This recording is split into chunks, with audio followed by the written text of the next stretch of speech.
Well, Australia's international education sector is pleading with Beijing to lift its travel ban after China warned its citizens not to travel to Australia because of so-called racist attacks. The Global Times, which is known as the mouthpiece for the Chinese regime, claims that Australia's push for spearheading a global inquiry into COVID-19 and actions on foreign investment have contributed to the travel advice. Joining me now, South Australian Liberal Senator Alex Antic. Senator Antic, great to have you on the show again tonight. Look, the Chinese are getting fairly aggressive in their rhetoric towards Australia. You know, they've obviously imposed those trade sanctions. Now they're advising their tourists not to come here. And, of course, they're also being quite punitive when it comes to our tertiary education sector.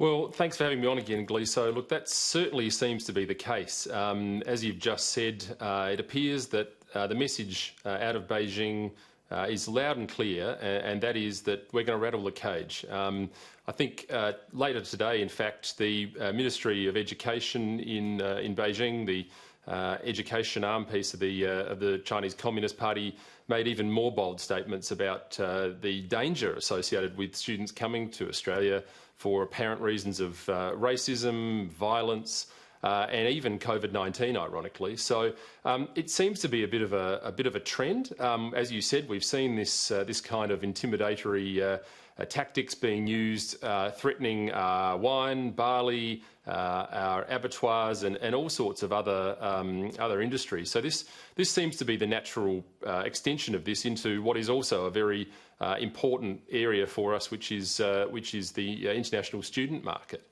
So it seems to be increasing. It seems to be on the move.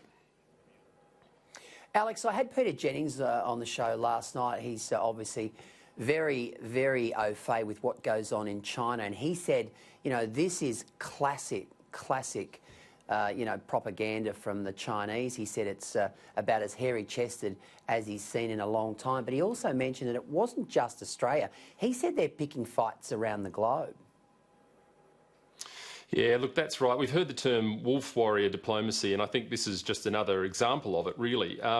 Look, it's true.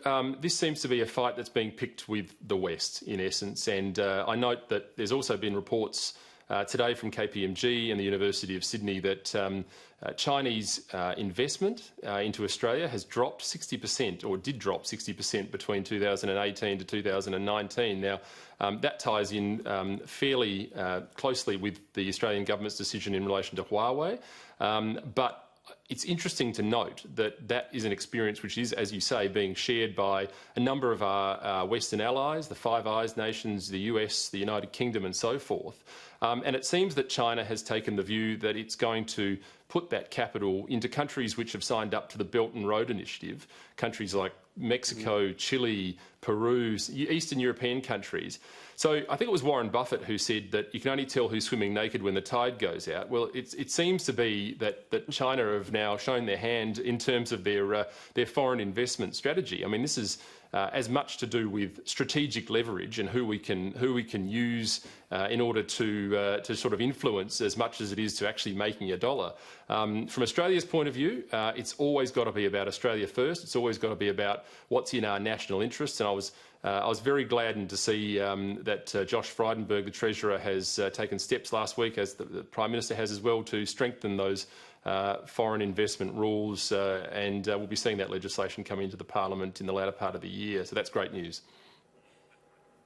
Alex, against that backdrop, you must be disappointed at what's going on in Victoria with the Belt and Road Initiative there, and you know, Dan Andrews is making it very clear that he's putting Victoria first and Australia second.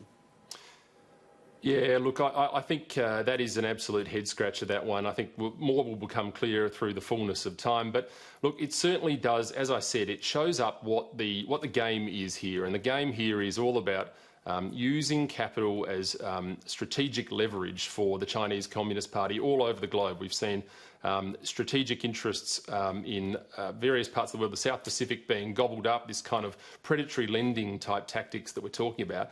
This is something that Australia definitely does not want to get into. It's very disappointing.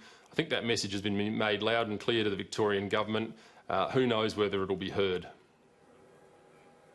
Just quickly before we go, the Diversification policy outlook, very much geared towards India and, of course, Indonesia. You must be buoyed by the talks between I think the Prime Minister's heading off he was due to go and see Modi in India before COVID, but I think he's heading off there when that's practicable. That's right. Look, it is. And I think this comes back to what we originally talked about. Once again, COVID-19 has exposed some of these issues, some of these weaknesses, but it's also given us an opportunity to explore some of those different paths, different avenues and supply lines, trading partners. I mean, look, China are always going to be on the trading in the field. I think in the same time as their investment has gone down in that period, the actual two-way trading figures went up 20%. But it is critical that we find ways to diversify with different trading partners. I mean, the experience with Chinese students just shows how reliant we are in yet another industry to China and to the whims of the Chinese Communist Party. So spreading that load far and wide is a very, very good thing, and I absolutely welcome it.